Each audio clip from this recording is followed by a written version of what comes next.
Hello and welcome back to a brand new episode of the Couch Brotato Podcast. On today's show, we are kicking off our month-long celebration of all things scary with 2013's The Purge. That's right, gang. We're going to talk about what makes The Purge such an awesome movie to watch in the month of October. We're going to give you our favorite scenes, favorite lines, and so much more. So coming up next, the Couch Brotato Podcast presents to you The Purge. Reminder, the annual Purge has commenced. For the next 12 hours, all crime is legal. Emergency services will be suspended.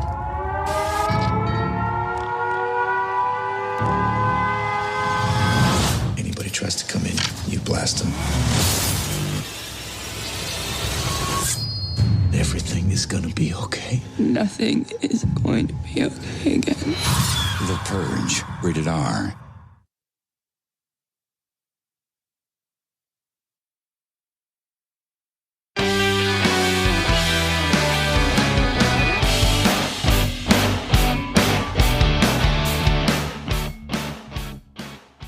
Hello and welcome back to an all-new episode of the Couch Brotato Podcast.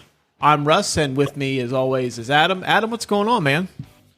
Oh, not too much. Lots to do at the old day job, but I'm ready to go, ready to talk some movies.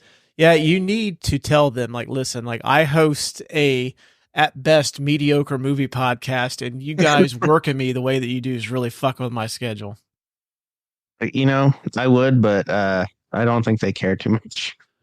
You know what? I'll write them a letter because I won't send them an email. I won't type one out. I will handwrite one because handwritten letters, okay, They're personal. They mean business if you're going to handwrite them. Right. I just have to find one of those government style, when you see movies, when the president writes you a handwritten letter. Yeah. I'll do that. Just as long as you're not cutting out the letters from magazines and pasting them onto a white page or anything. I'm not holding you ransom. I'm not holding you up for ransom. I'm just asking them to hey, lighten up on your schedule because you're fucking with our schedule.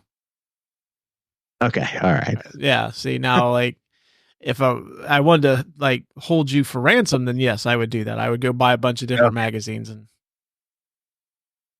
cut them up. You know, I don't know how much I'm worth, but I'm sure they would not. I think I think I get a mill out of you. Okay. All right. Yeah. And I'll split it with you. That works. I'm all down for being self-kidnapped for $500,000. There we go. Starting to come together, Pepper. All right. As everyone has seen on their calendars, it is October, which this is the time of the year where we dive into all things scary. So once again, Couch Brotato Podcast is doing a month-long horror movie themed episodes, I guess, for lack of a better term. And for our first episode, kick this off, we are going to talk about 2013's The Purge, which, if I'm not mistaken, Adam, this was your suggestion? Yeah. Yep. It feels like eons ago since we recorded, so I don't know who suggested what anymore. I think I suggest. I know I agreed with it. It's a decent movie to watch for sure. Yeah. Needless to say, we both decided oh, hey, this would be a cool one to talk about. So, why did you choose The Purge? So, The Purge is just one of those horror movies that deals with the tension. I kind of like the way that this movie plays out because there's scenes where there's darkness and jump scares and things like that, but a movie like this with thriller and suspense elements, you know that the bad guy, where they are the entire time, and it just builds the tension. Mm-hmm. And apart from certain movies like Alien or lots of horror movies with jump scares. That builds the tension, but knowing where they are and that there's a time limit, and it's kind of a good tension builder. And I think this movie has a lot of tension, especially leading up to The Purge. talking about it. They're like revering it, have a safe night, that sort of thing. Kind of makes it legendary in a sense, and puts it in your mind as something scary that needs to be avoided because everybody's locking down. Really cool elements of suspense in this movie. Actually, revisiting this, this was the first time a couple of days ago that I'd seen it in probably a couple of years. It really has Assault on Precinct 13 vibes to me, where people are confined into like a one location and they basically have to survive like a barrage of like people trying to get in to essentially kill them. That's really what this reminds me of more than anything. Right. Yeah, I agree. There's a lot of gratuitous use of weapons, guns, violence, that sort of thing. But Assault on Precinct 13 had all those elements too, and that's a action movie, but it still has the same kind of suspense this one does. Yeah, John Carpenter Assault on Precinct 13 too, which was remade. I want to say 2010s. I know it actually. I think it has Ethan Hawke in it. Yeah.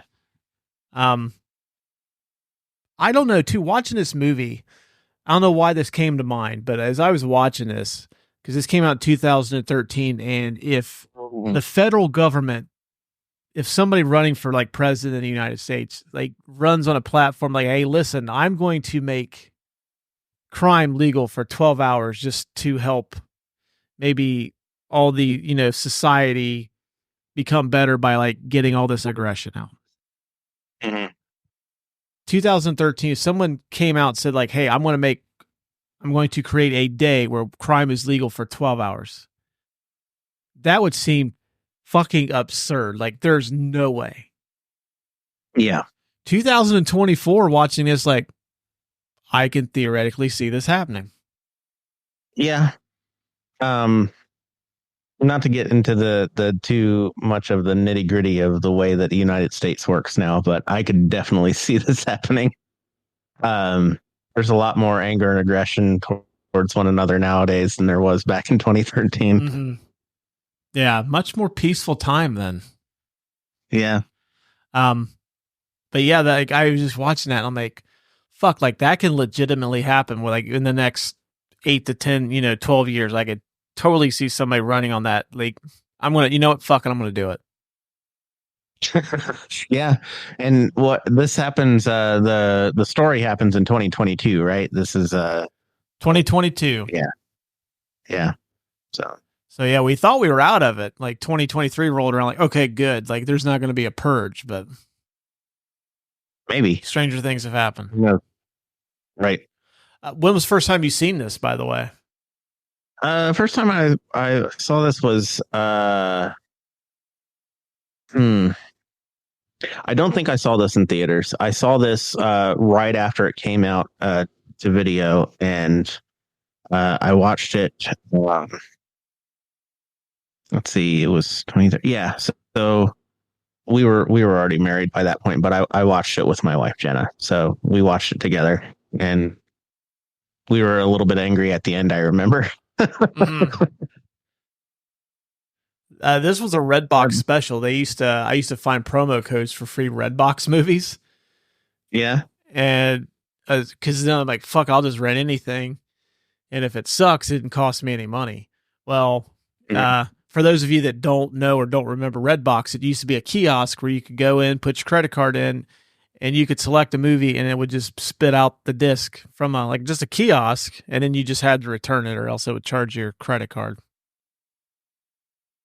Do they not have Redbox anymore? I thought they still did it outside of some grocery stores, at least here in the area. I think they have some, but I'm pretty sure I read that company's getting ready to go under. I understand why.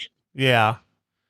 But yeah, I remember getting this from a Redbox just because it wasn't so much the movie itself looked any good, but it's the fact that the premise of crime being legal. And basically, for those of you who have not seen The Purge, essentially what it is America is kind of overrun with crime.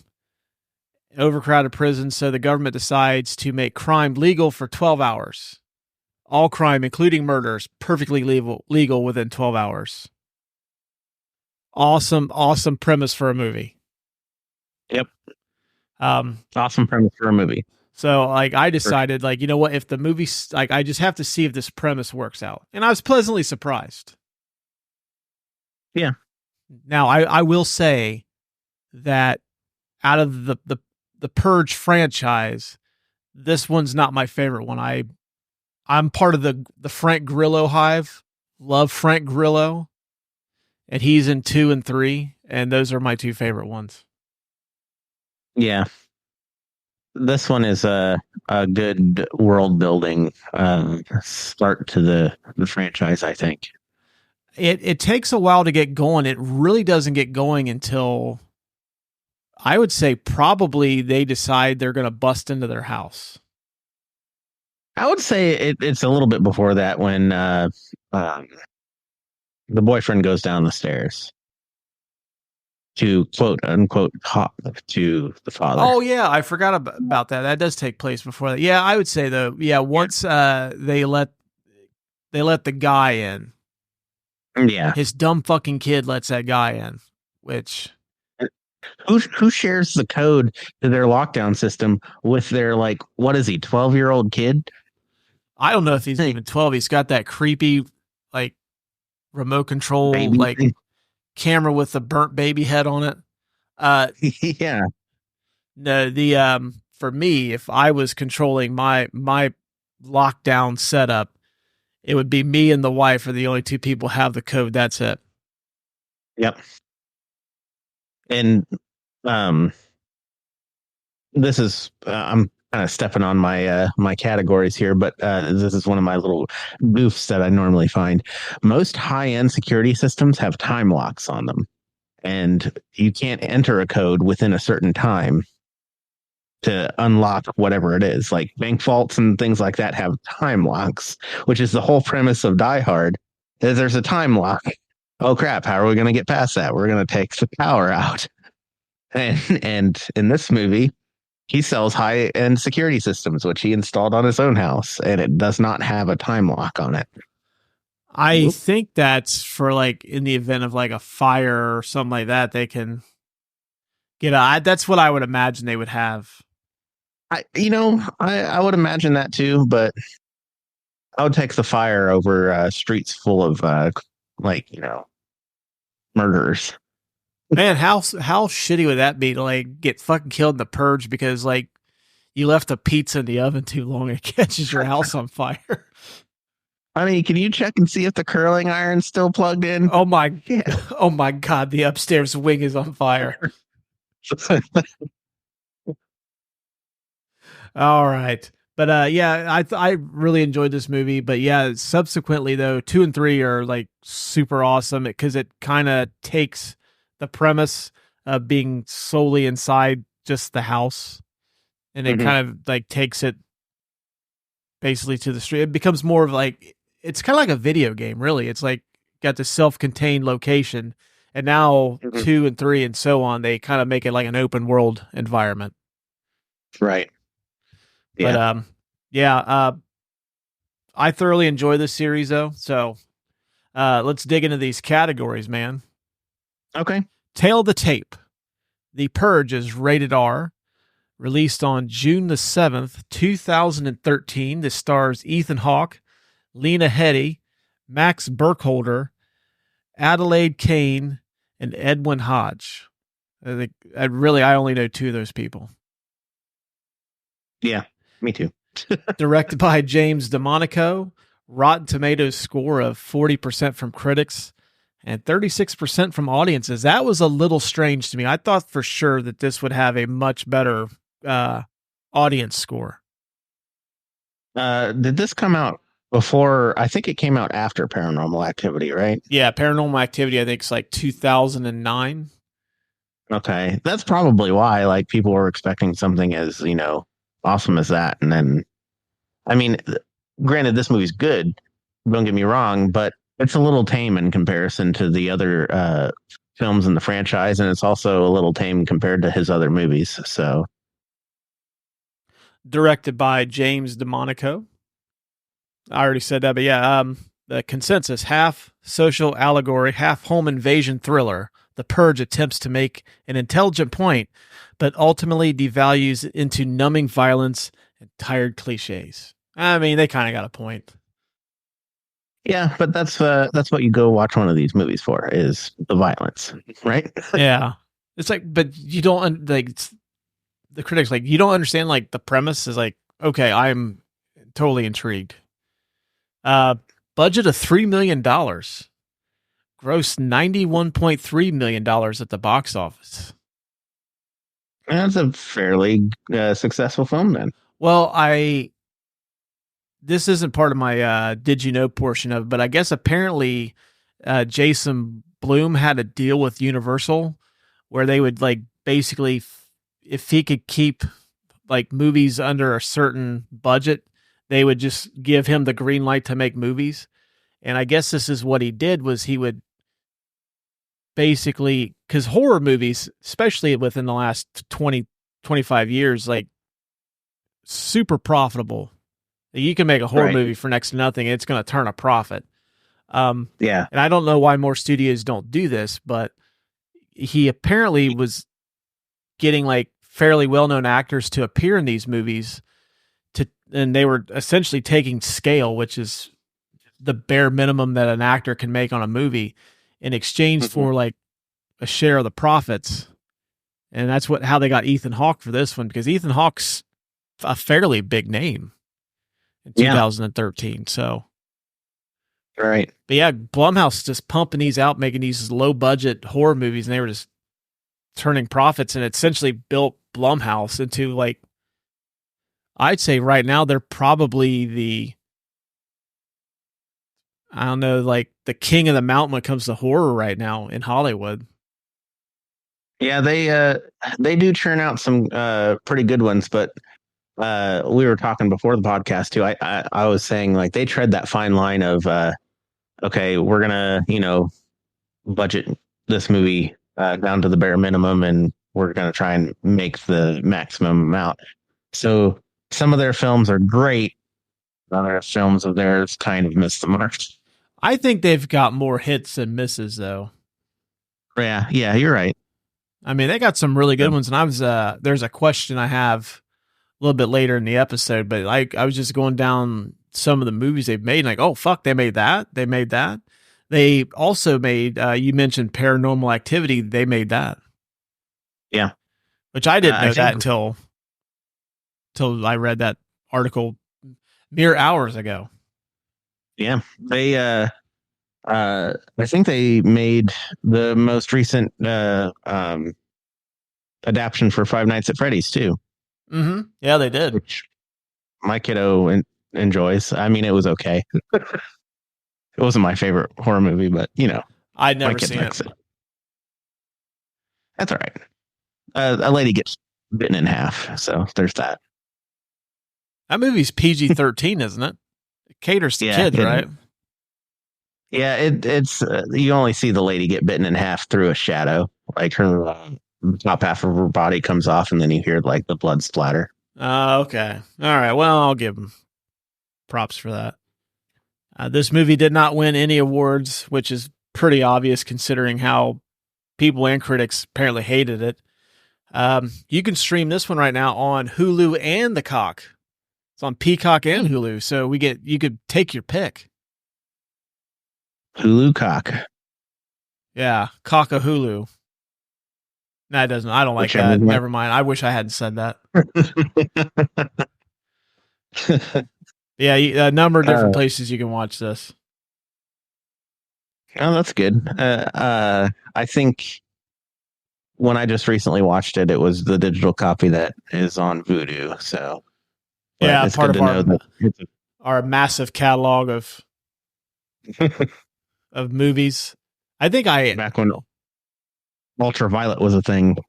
Oh yeah, and what a time to be alive, man. Like, you could buy a movie, and then since we were all connected to the same account through different emails, I would get it too. It's fucking awesome. Yep. Now we don't have that anymore because Disney. Yeah. Motherfuckers. Fucking Disney. Disney, make it happen. Yeah. Make share part. Yeah. Account sharing needs to be a thing again. Yeah, sharing is caring. That's like their thing. Right. Bring it out of the vault, as they like to say, I guess.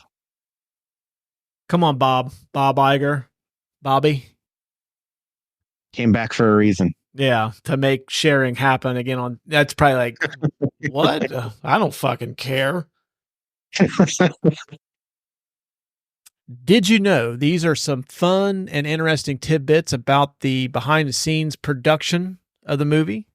This movie has spawned a whole franchise, including 4 sequels and a TV show that lasted 2 seasons. I completely forgot about the television show until I was doing the research on this. You know, I might have known about the television show, but I was today years old when I learned about it again. And okay. I only remember it because I'm I'm a big wrestling fan, and it used to they would show the ads for it during Monday Night Raw, and it says stay tuned after Monday Night Raw for a brand new episode of like the Purge. I forget what it was called, the actual show, but it was involving the Purge. That's the only reason I remembered it. I never bothered to check it out, and yeah, I forgot about it till researching this. I wonder. I haven't seen any of it. I wonder if it's any good. I mean, it had to have been decent if it got 2 seasons. I mean, if the show sucked, they would have just pulled the plug. True. I thought this one was kind of cool. According to director James DeMonico, the famous road rage incident awakening the... I need to stop copying and pasting these from IMDb. Essentially, the idea for this movie came to James DeMonico after a road rage incident where his wife tells him after they almost got killed by a drunk driver, I wish that murder was legal. Well, you know, all of us have that one incident where it's just like, man, I really want to punch that guy in the face. Or... Yeah. She said she wished that you could get 1 free murder a year, and then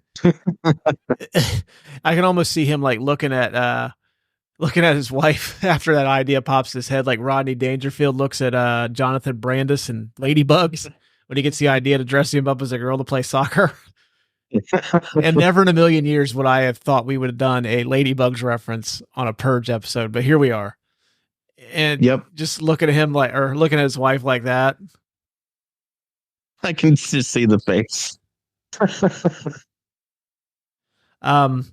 Ethan Hawke is apparently an old friend of producer Jason Blum and the director James DeMonico, and was happy to appear in The Purge given the low budget to give the movie some star power.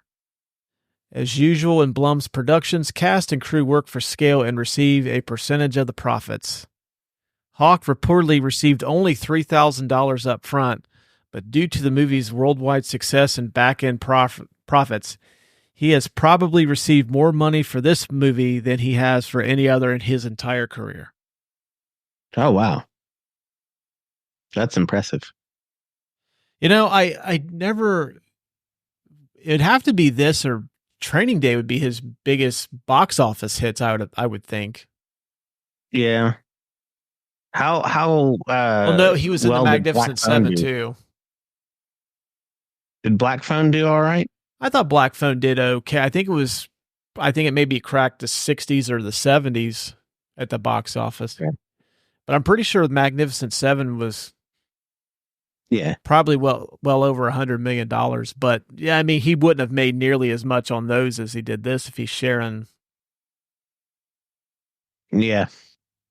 Because, I mean, to break even, it had to make 6 since it only cost 3 and it made $96 million. So, yeah, that was probably a hefty fee. And that's just box office. That's not counting like, hey, we're sold this movie to USA. They're going to run it for years and years. Like, let's count all the home video sales and iTunes rentals. And, yeah, he probably still raking it in from that, especially this time of the year. Yeah. He's probably like, Christmas is paid for this year, baby. The Purge is getting ready to get popular again. Due to the film's low budget, the film primarily takes place inside the Sandin home, which, I mean, that's pretty obvious. You're right. Reese Wakefield was cast as the polite leader of the home invaders one day before the shooting started. Several casting sessions had been held, but all the other actors who auditioned overdone the part. According to James DeMonico, Wakefield played it cool with an unsettling smile, as if he had fun with it, which was perfect for the role because it reminded DeMonico of the cult dynamics of Charles Manson. Yeah. Yeah, I can see that. And that's pretty much all I had. There wasn't a whole lot of like research and like cool facts about this movie. It's just like, okay, we got Ethan Hawke. We offered him like next to nothing. Hopefully this movie makes a little bit of money so we can pay the man. This kid with the unnerving smile, he's super polite, reminds us of Charles Manson, and go. Yeah. I mean, it would be really cool if there was a little bit more about like the how the premise came about other than his wife, but I would like to know how they wrote it and things like that. But I guess there's not a lot, to go off of there either. No, there was not a. Yeah, just a lack of trivia. But to add to some of yours, one of mine was they asked the director if he was going to be doing anything different, and if he was upset that it all took place in the house. And he was like, oh yeah, if I get to do a second one, and we're gonna take it out into the streets. Like he was dead set on getting the sequels out into the streets and less of a singular location. Boy, does he. A couple of the interesting facts that I have are, as per usual, Deuce. In the middle of the movie, if you notice, I don't know if it's an off-screen thing or a movie magic thing, but I'm going to chalk it up to low budget and not a lot of reshoots. Ethan Hawke gets some facial hair in the middle of the movie, and then he loses it at the end of the movie. He doesn't have any at the beginning of the movie. It's just randomly there in the middle of the movie, and then not there anymore. It's stress. He had it in his stress. It's like that scene in the Santa Claus when he shaves his face and then it just grows back. Hey, fuck, you never know, man. The Purge and the Santa Claus crossover. It's the movie that we didn't think that we needed, but now we do. It's like the Christmases on Futurama where there's a killer robot Santa going to kill everybody unless they lock down their houses. There we go. We've got it. We can write it. Yeah. Oh yeah. And then there is a couple of different things that I noticed, like when they're all sitting down to dinner and she tells them that there's no carbs in the food. She's a goddamn liar. There is wine on the table and there's like half of it is vegetables, which all have carbs. So yeah, that scene irks me because if I'm locked in the house for 12 hours because there's people out in the streets just killing each other, I'm not going to eat a fucking like low carb meal. It's like, all right, listen, I got pizza. I got candy. Like, go fucking crazy. Right. I got chicken wings and subs. It might be your last night on Earth. It's the Purge. Who knows? Yeah, and no better way to commemorate what could be your last day on Earth than a party sub from Subway. It's like he gets to get his son like, hey, can you help me get this in the house? This is a 12-foot monster. It's got chicken that's almost all the way chicken. It's got some faux chicken. There's a scene where, if you remember correctly, the polite leader shoots his friend and for being rude. And then he has that, really slick, back and forth between him and Mr. Sandin. That was my friend. So keep that in mind. He shoots him in the head. Head wounds are very notorious for producing lots and lots and lots of blood. They drag him away. There's no blood. There's no blood at all. He's got special bullets. Speaking of special bullets, when they have Mr. Sandin pinned down on the floor and the gun is right next to his head and it shoots the floor, when they get up, there's no bullet holes. It's just, magic bullets. Hey man, it's one of those things where if this was like a $90 million production, I would see like, okay, like, come on guys, that's Bush League, but it's $3 million. You're just like, listen, like, it's either we try to make this more realistic where we get Ethan Hawke a razor to where he could stay clean shaven. We put bullet holes in the floor and the wall, or we get this 12-foot party sub. Yeah. I vote for party sub. Party sub for sure. A couple of different things that just irked me that weren't really mistakes. But one of them is when Zoe goes to hide, and this is before she decides to hide in Charlie's secret room or whatever in the closet. She decides to go hide under the bed. Now, of course, she's not going to hide in the secret room because why? Like, that's probably the most secure area after they get past the steel. Like, nobody's going to know there's a false back to the closet. You just stay in there and stay quiet the entire time. And then the guys are just going to be like, where the fuck are they? All right, let's leave. Dude, I'm so envious that they have one of those. I've always, like, ever since I was a kid, I've always wanted, like the wall that, like I could hit like a little button and then like there's this little compartment I could just hide out in. Always wanted that. Yeah. I mean, I had, when I was a kid, and we lived at my older house. That's the first house that we lived in when I was a kid. I had the attic access in my closet, and it was one of those ones that had, it was on the second floor. So it was on the wall and there was just a panel. And then when you took the panel off, there was stairs up to the attic. And I always thought it was like a secret room when I was a kid, but it was just a boring attic. And I wish that like the attic was finished and it could have been a like full game room or something. And it had a hide-a-bed where I'm going to sleep with my cousin Fuller, who pees the bed. Right.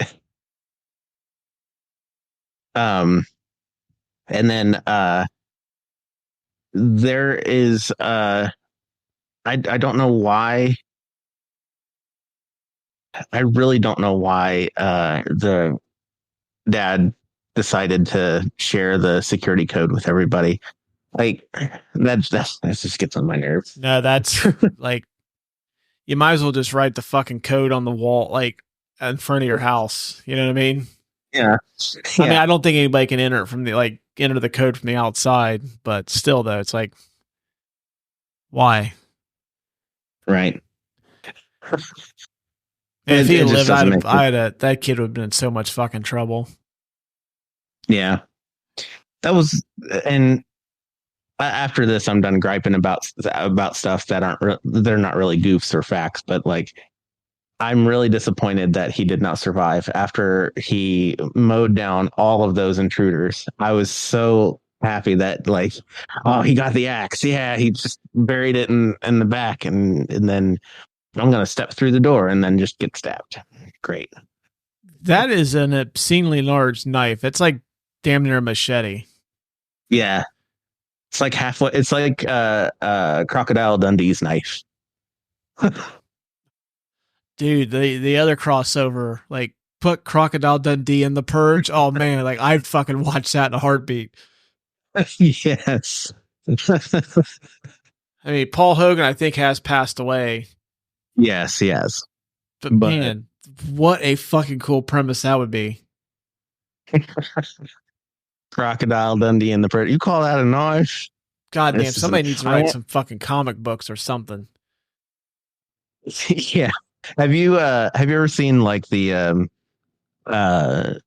things where like they put some character in a movie that doesn't fit, like they did Ace Ventura in Lord of the Rings, and then they'll cut Jim Carrey out of Ace Ventura and put him in different scenes in Lord of the Rings. Yeah, I've seen those. I want them to do that to Crocodile Dundee. Just put him in the Purge. God, oh, dude, that is like that sucks that we can't have that happen. Like, man, like I'm just imagining the possibilities right now. Like, if you can tell he's like, fuck, from Crocodile Dundee 2 alone. Like, Mhm. you can tell the dude's gonna survive. Yeah, Like, he's the Purge champion of New York City, the biggest city in the world. That motherfucker is like, yep. strap the It's belt like on him. It's the ultimate showdown of ultimate destiny. I seriously, like, I would eventually put a bounty on Crocodile Dundee. Like, if you That's kill when this the, fucking dude, I will pay you $1 million cash that I accumulated from kidnapping my friend that I also host a podcast with. It's a lot of cash. It is. God But, damn it, Adam. yeah. That's why you are my co-host, because you come up with fucking cool premises like that, or you say something and it like creates just a little spark in my head, and then it's like, Yeah. Crocodile Dundee and the Purge. fuck, it's brilliant. I'd be there day one. It's like, hey, listen, I could already tell my wife telling me like, hey, our son's graduation's today. Like, well, he better be graduating late because Crocodile Dundee and the Purge starts at like 3:30 at the old cinema, and I'm fucking going. I just record it for me on the iPhone. All right, enough of Crocodile Dundee and the Purge. As cool as that premise sounds, the Martin Scorsese This Is Cinema Award for the best scene of the movie. What's yours? Mine is going to be where he is fighting in the game room and Yep. just kills like 4 or 5 of them. Yeah, that was mine too. That whole home invasion like scene is pretty fucking good. Yeah. But yeah, the billiard room is probably my favorite. Because, like, for one thing, I'm like, fucking, I'm kind of bummed out because that's a pretty sweet room and it's just getting fucking destroyed. Yeah. I'm like, I bet you that pinball machine was probably worth a fortune and it just got smashed to hell. But yeah, really cool scene. Plus, I mean, I don't like any of those people, so I'm glad they got killed. Yeah. Like I thought the scene where they're just waiting outside and that shows them like swinging and stuff, I thought that was really campy and cringy. So I didn't really care for any of their characters. Now, I will say it's not as cringy as 3 with the girls that try to break into Michael T. Williamson's store. Mm-hmm. That one's even worse. Yeah.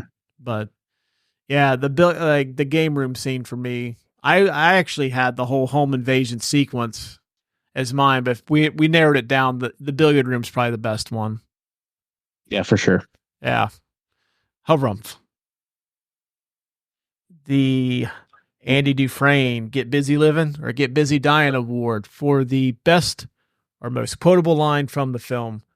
I had Release the Beast, which is said by the polite leader. Is that what he's credited as? Yeah, the polite leader is what he's credited as. The only reason the line itself isn't so memorable, but I can totally see that being like Monster or Celsius or one of these energy drink companies, like they are running a whole ad campaign around the purge happening, and like if you drink their energy drinks, you can release the beast for the entire 12 hours. Yeah. Monster Energy, the official power or energy drink of the purge. Release the beast. See, they could even, when it's Crocodile Dundee and the Purge, they could even make the green Monster energy drink, like, have crocodile scales on it. There you go. Sells itself. Yeah. Brilliant marketing campaign too. Product placement. I also like the one where I can't quote it exactly, but it's after everyone's been killed, and it's like towards the end of the movie, and Lena Headey says she just wants they're going to ride out the rest of the night in motherfucking peace. Yeah, that's it. Yeah, that one's a good one. And I don't know, like I never noticed this before, but now that I have like a 4K TV, there's some things I kind of pick up on more now. Is she wearing a wig? It seems like it. It's kind of off center sometimes, but it's also really short. So I'm thinking they pinned up her hair and that's a wig. Yeah, because I did a little research on that, wondering why she would be wearing a wig for this movie. But Dredd, she's in that. She's the villain in it. And Dredd, fantastic movie. If you haven't seen it yet, as soon as you get done listening to our episode, go watch Dredd.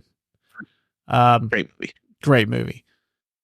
She's in that, and if I'm not mistaken, her hair was like real short in that. Okay. Yeah, see, that makes sense. So, but yeah, like that wig though, it's like, man, like, could you have taken the party sub down to like a little shorter so you get somebody could put like a decent wig on her? Yeah, they probably, that party sub, it was, done by catering, and they spent half the movie budget, and they're like, oh shit, now we need to do one location. The only, huge actor we're going to get is Ethan Hawke. This party sub was so damn expensive. Yeah. So, come on, get Queen Cersei a little bit better wig. Right. Run down the Maury's wigs and get her a wig. Go see Maury. But yeah, my most quotable line is "Release the Beast," just because you could run a whole ad campaign in that universe off that line. Release the Beast is good. I had a couple more. I did like, we're gonna, ride out the rest of this evening in motherfucking peace. That was mine. But I did like the I do like the whole Purge emergency announcement.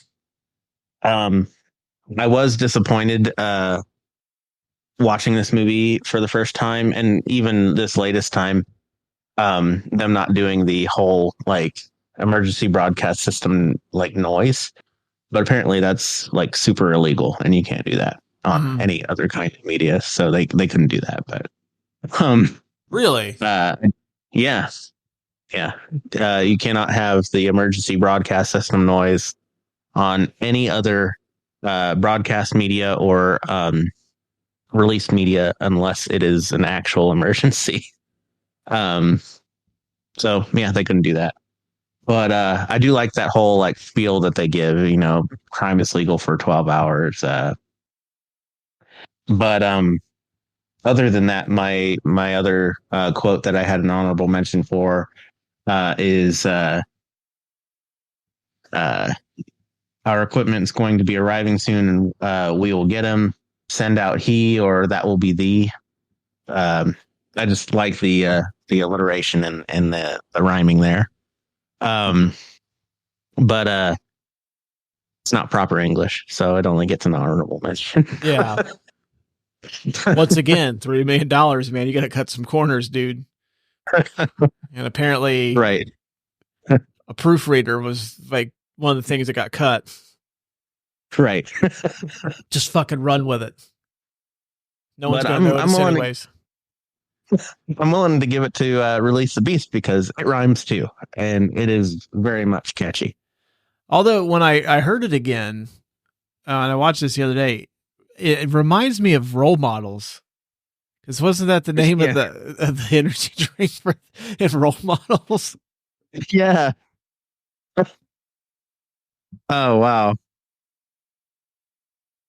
Oh, I can't think of the name of that fucking energy drink to save my life. Let's see. I'll look it up. Hang on. So are we Energy going with drink. Release the Beast? Release the Beast. Yep.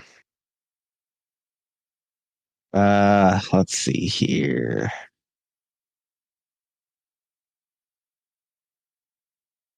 Because they have a Manitar as their. Mm-hmm. Yeah, what is the energy drink name?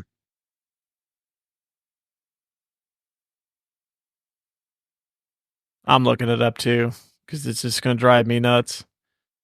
It's just Minotaur. Oh, it At is? least what it says. Yep. Yeah. Minotaur energy drink. Oh, Release the Beast. all right. And see, it was so cool that it's been featured twice in very prominent movies. So there we go. Right. Game, set, match. The McLovin Award for the best or scene-stealing performance. I gave it to the Reese Wakefield as the polite leader, just because there's really not a lot. It's either you give it to the four kids or the Sandin family or him. And that's pretty much about it, because everyone else doesn't have much dialogue or anything to work with. And I'm sorry, I don't like his fucking kids. Yeah, no, his kids are well, they're pretty dumb. I mean, the one kid let the guy in, which, you know, I get it. Like, I get the whole plot line of, is the purge a morally correct thing to do? And then the kid has like a heart and lets the guy in that's going to die. And then it ends up saving them in the end, I guess. But if he didn't let him in, it wouldn't have happened. I mean, yeah, their neighbors hated him, but the neighbors only came over because the doors were ripped off. Like, they even said that, like, oh, when the walls came down, we decided to come over, you know? So that kid causes his dad to die. And the daughter almost caused her dad to die, and she was super dumb. Like, oh yeah, you can stay here, boyfriend. You're not going to kill my dad. Yeah, I think it was something besides her brain. Horny ass kids. Yeah. But I thought Reese was like super creepy. Oh yeah, his smile is like perfect, the perfect amount of creepy. Yeah, almost Joker-esque. Yeah, you know, I honestly don't know why that now that Smile has been was a big hit, and they've got a sequel getting ready to come out in a couple weeks. Like, why not cast that guy in a role in this? I mean, yeah. I would have when I came up with the premise for Smile, if I was a casting director, I would have asked for him, like, hey, get me the guy from The Purge. Super fucking creepy. Fits in exactly what we're doing here. Perfect smile. Yeah. Yeah, I thought it was really, really good. Really, really creepy. Awesome. I guess if he's the villain of the movie. Yeah, and he does have that Charles Manson vibe. Like, he's super polite, personable, but also a monster. Mm-hmm. And you can also see why he has so many people with him too, because it seems like he's one of those people that, being so charismatic, he can easily get a bunch of people to come along with him. Yeah. Come on, friends, let's go killing. We're going to go kill some homeless people. All right, we'll hit up Olive Garden. They close at 5. Fill up on all you can eat breadsticks and a never-ending pasta bowl, and then get that carb, that burst of energy from the carbs, and then we'll just go. And then we've got energy drinks in the trunk. And then they're going to reach the Sandin home, and they're like, you're going to regret having that carb-free meal. It's like, dude, I really it's like, dude, I really want to come in because I just need a coffee or something. And if you could just make me a pot of Joe, I know you. I won't kill you. This next category, did we decide we're officially going to call it the Dean Winters? Hey, I know who that is, or something like that award? Yeah. Yeah. Okay, the Dean Winters, hey, I know that guy award, formerly known as the IMDb Drug Dealer #2 award for the actor or actress you've seen in something before, but you can't quite place what their name is. I'm nominating Chris Mulkey, who plays Mr. Halverson. Looking at his IMDb, he's been in a ton of stuff. Steady working actor for a good 40 plus years. You would probably remember him best as one of the deputies in First Blood. He's one of Brian Dennehy's deputies in that. But he's been in 48 Hours, Captain Phillips, like Whiplash, just some of the movies he's been in. But yeah, I mean, I see him in like tons of stuff. And I mean, I kind of knew what his name was because I used to go to school with somebody with the last name of Mulkey, and that name kind of stands out. Yeah. And the Mulkey that I went to school with was kind of a weirdo. Chris Mulkey, not a weirdo.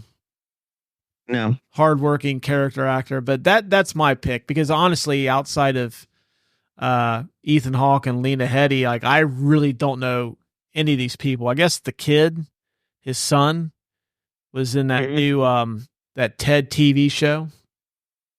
Okay. Yeah. I would have never known that. Yeah, no. I was looking at some of the actors on IMDb, and a lot of them are just TV actors. Yeah. Like, I literally don't recognize anybody else. Yeah, I didn't have a nominee for this category because I really didn't see anybody that I knew from anything. Like I said, I was looking through. Most of them were from TV. So we're gonna give it to Mulk Dog. Yeah, for sure. Mulkey Mania is running wild on the Couch Brotato Podcast. Now, that being said, the polite leader, I think I've seen him in something else. I just cannot place him. But that just disqualifies him from this because I went through his filmography and there's just nothing that I've seen with him in it. Oh, the Reese Wakefield? Yeah, his face just looks super familiar to me, and I can't place what else I've seen him in. It has to be like something off of TV, something like that. Yeah, a lot of it's been he's in True Detective. That might be it. House of Lies. Yeah, he's been in a lot of TV stuff. Yeah.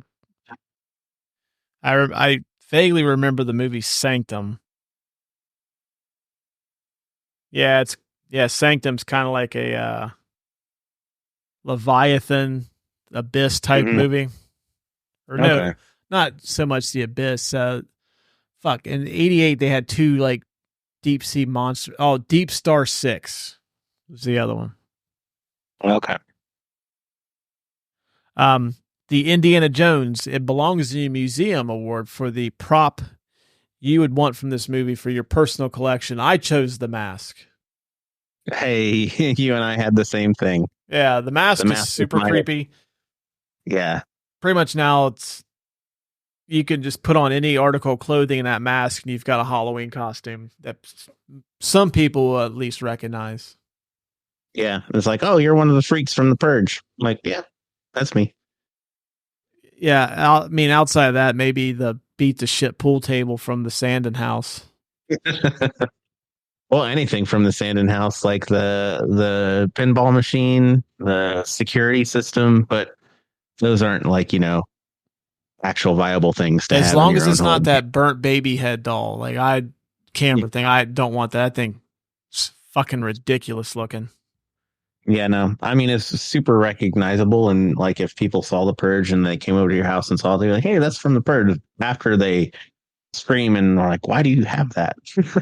Yeah, but yep, definitely The Mask though. Like the mask for sure. You could put that in a shadow box with a movie poster, and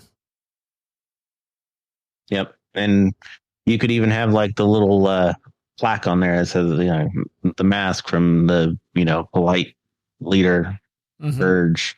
Yeah, It's perfect. You're underneath it. That's damn near like exactly what we're looking for in this category. Yep. All right. The John Williams Award for the best use of music in the movie. I don't really remember much of the score at all, so I'm nominating the fucking siren from The Purge, like when it goes on the air. Oh yeah, that's a great.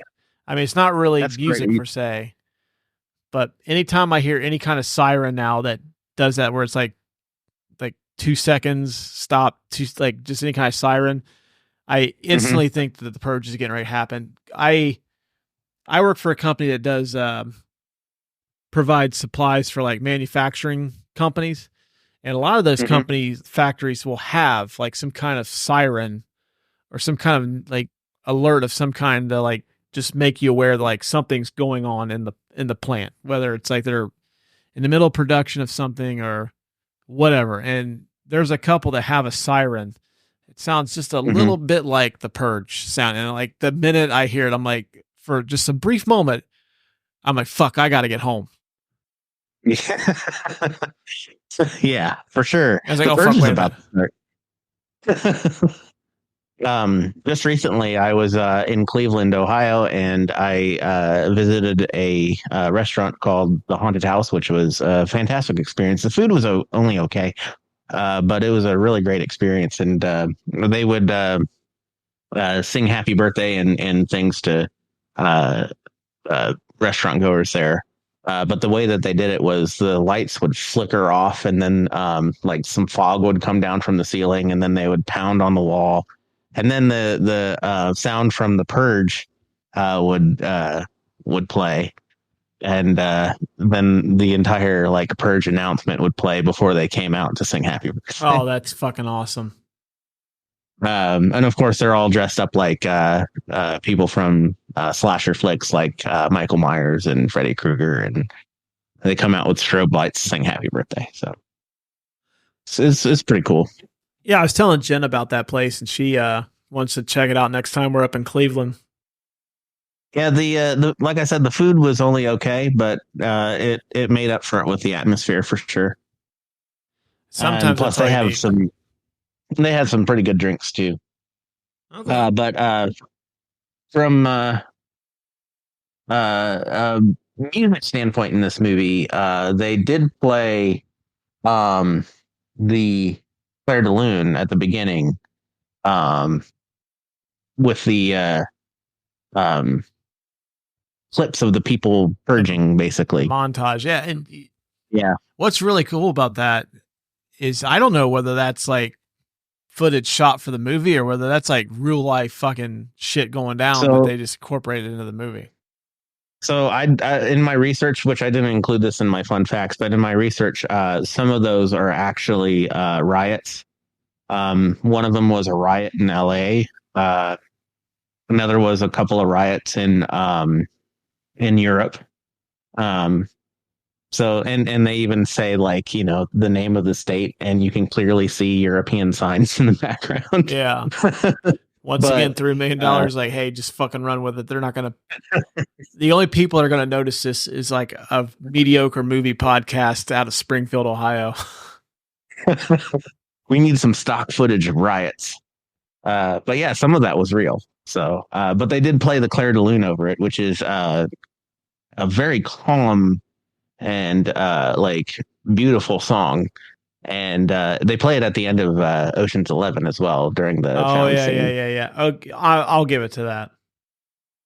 And it's just an odd piece of music to put into a movie, right? Like this. Well, I mean, I guess it kind of makes sense because like this has been like obviously if there's traditions like you have to plant like I forget what the flower was, but the blue flowers. For your house to show you support it. Like this has to have been something that's been going on for years now. And it's almost like the purge is like what's needed to make society calm. Is like you need this night to let it all out so things could like remain calm and people can live their lives like on an even keel. So I'm going to give it to that. Okay. Yeah. Although very, very high honorable mention for the Purge siren, which isn't music, but Right. might turn that into a ringtone for this month. Somebody calls my That'd phone, be it's just cool. go like, brr, brr. The Hall of Fame award for career achievement. Ethan Hawke, I'm going to say no. No. What would you give it? I mean, he might. Ethan Hawke, probably Magnificent Set. I don't know. I would say it would either be Training Day for sure. Oh yeah, Training Day, Reality Bites, or the Before Sunset trilogy. One of those three. I'm gonna say Training Day. I would say Training Day also. Reality Bites is more of a it's kind of a movie for like people of my demographic, but people that were born before or after the whole Generation X movement probably wouldn't relate to it quite as much. But yeah, I'd say Training Day. It's probably his most iconic film role. So, I mean, if you're going, and plus he was nominated for an Oscar, and he actually holds his own against arguably one of the 10 or 10 greatest actors of all time, Denzel Washington. Yeah, I have to give it to that. Right. Although I'm not much of a romantic drama or comedy guy, but the Before Sunset trilogy by Richard Linklater, those movies are really good too. I don't think I've ever seen this. Oh yeah, it's him and Julie Delpy. They did 3 of them. I don't know if they're streaming anywhere, but they're really good too. Okay. I've only seen him because I really like Linklater a lot. Dazed and Confused, Boyhood. He did that new movie with Glenn Powell as the hitman. But yeah, I would say Training Day. Okay. Lena Headey. I would say no. Game of Thrones. No. Game of Thrones for sure. Lena Headey's wig. Yes. This is the only film that it would appear in. Blumhouse Pictures. Oh man. That I'm not sure. I would say if there's a Blumhouse, if you picked 4 movies for the Blumhouse Hall of Fame, I think that this one would deserve some consideration. Strong consideration, only because they got 5 movies out of this and a TV show. Nothing else in the Blumhouse library has, they don't have a franchise quite like this. Except for maybe Paranormal Activity. I was going to say Paranormal Activity might be it. I didn't know that they did Halloween Kills. Yeah, they did the Halloween movies. Let me just read off some of the ones they've done. Get Out obviously has to be on there. Yeah. I mean, that's a no doubter, first ballot Hall of Famer for sure. They did Megan, the Invisible Man remake, which was really, really good. Yeah. Although I remember that more as the last, me and my wife went and seen The Invisible Man on a Friday, and then Sunday the fucking world went to shit and everything got shut down because of COVID. They did the Happy Death Day movies, which those are really good too, but I don't think they're. But I would say it would be Get Out, The Purge. Even though it's not the best movie in the series, you wouldn't have the rest of the series without it. Yeah. And I would say Insidious, which at least the first 3 are really, really good. Yeah. And I would say probably, I don't know, maybe Paranormal Activity, only because granted, it's not quite on the scale. It's the found footage. I think the Blair Witch Project kind of started that whole craze. Right. but Blumhouse built a franchise out of the Paranormal Activity movies. Yeah, and they managed to do what. Now, don't get me wrong. I like the Blair Witch Project better, but I think they managed to do what the Blair Witch Project couldn't do, and it's make successful sequels. Yeah. Now, like personally, like I'd probably bump Insidious for Sinister. Sinister's fucking amazing. I love that movie. But yeah, I guess in terms isn't that another Ethan Hawke film? Mm-hmm. He's in that too. Yeah. Yep. Yeah, it's directed by Scott Derrickson, I think. The guy did the Doctor Strange movies. Or the first one for the MCU. Right. Because Sam Raimi did the second one. Yeah. Yeah. Yeah, I would say it would be like Get Out, Insidious, The Purge, and what was the other one I said? Paranormal Activity. Yeah, those four. I think I think The Purge actually takes the cake over Paranormal Activity just because of cultural significance, prevalence. Mm-hmm. People know what The Purge is when you say it.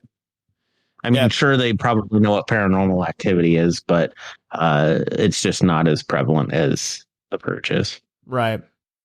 So yeah, I think the Purge would be in the Hall of Fame. Yeah. I do kind of want to see. I haven't gotten to see it, but Speak No Evil actually looks really good. That's on their list of movies as well. Oh yeah, that did come out not too long ago. They also did Split. Oh, did they? I did not know that. Mm-hmm. Still wouldn't put it on. I still would put Split on there above the other four. Yeah. It required some other movies. Yeah. For people that have seen that series. Last one. I think this one's kind of cool. If you're a studio exec, like someone pitching a movie, the one word or the one sentence movie pitch, this one is like, crime is legal for 12 hours. Mm-hmm. Yeah, it doesn't have a good ring to it, but I mean, it gets you the premise of the movie. It tells you what it's about. Yeah, if you're a studio executive and you just go in there like, okay, hear me out. Crime is legal for 12 hours. Yeah. Like the only other one that I could think of is Manhattan is now a prison. Yeah. Okay, sign. Like, how much money do you guys need to make this? I'm sure there's some other ones too. Like 48 Hours would be like, cop needs a prisoner to help crack a case. Mm-hmm. That would be one. Or yeah, just like the movie pitch that only needs one sentence to summarize the whole movie. I think The Purge is probably in that upper echelon. Cop goes to the wrong Christmas party and kills terrorists. Yep, that's another good one. I would actually put that as number one, but as everyone who's listened to the show knows that Adam and I like really like huge diehard fans. Right. Did you have anything you want to add to the Hall of Fame? I don't have anything that I would add to the Hall of Fame. I guess maybe I don't know. I was going to say, like, is this, suspense movie Hall of Fame, but it's really not. And it's really not like slasher film or violent film Hall of Fame either. Pretty tame. It's really more of like a thriller, like a home invasion movie, really. I mean, yeah. It's a thriller for sure. Yeah. As far as thrillers go, though, too, I don't think it's a Hall of Famer for thriller movies. No, But not even close. it is a really good movie for world building. And like you said, single line, crime is legal for 12 hours. Cool. Let's do this. Let's cut a check right now. $3 million and 2 Subway party subs. All out of road rage incident. Yep.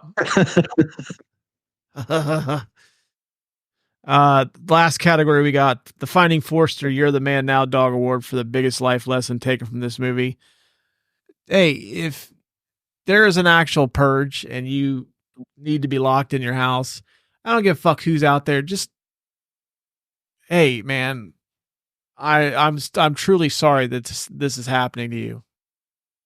I can't let you in. Yeah. Or, I mean, hey, America, they're getting ready to do the purge. I heard Vancouver is beautiful this time of year. Why don't we take the family up to a cabin in Vancouver and stay a few days? right. Yeah. Go to Canada. Yeah. Go to Mexico. Hell yeah, man. Fucking hit up Tijuana, fucking donkey show. Yeah. What 12-year-old kid wouldn't want to see a fucking live donkey show? Get some margaritas, enchiladas, live it up for a day. Yeah.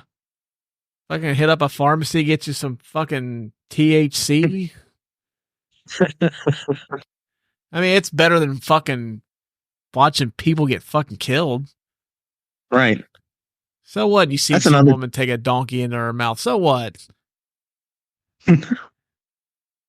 You know, I've always wondered, and this is just an addendum to our categories. It's just a thought that I had, so it doesn't fit into any category. Why? And I get for this movie, it has to focus on murder. All crime is legal.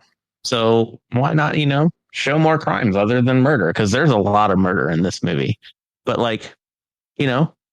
some dude wants to rob a bank. Like, he's robbing a bank. It's legal. All right. Give me all your money. There's not a lot of other crimes being shown. It's mostly murder. It's all murder. All murder. Yeah. It's like, yeah, it's of course. It would be really boring if it's like you did some insider trading, but it was during the purge. Hey, I hate to write you this ticket for jaywalking, but it did happen during the purge. So we caught you on video crossing the street outside of an acceptable crosswalk. We caught you on camera, but we're gonna let it slide because it happened on Purge Day.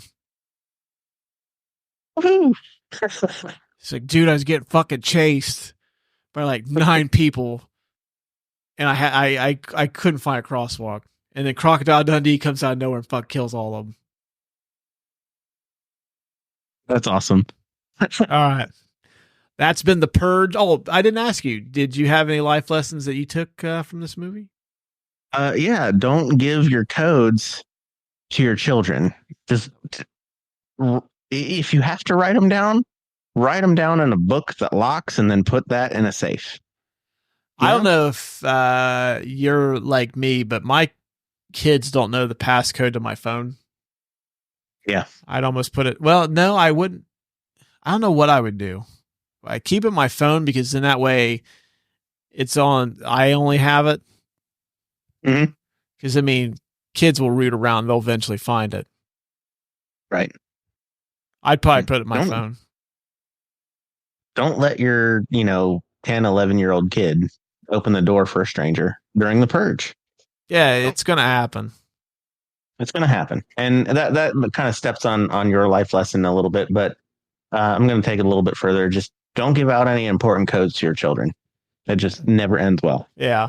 You might as well give somebody your fucking banking information right on the windows of your house.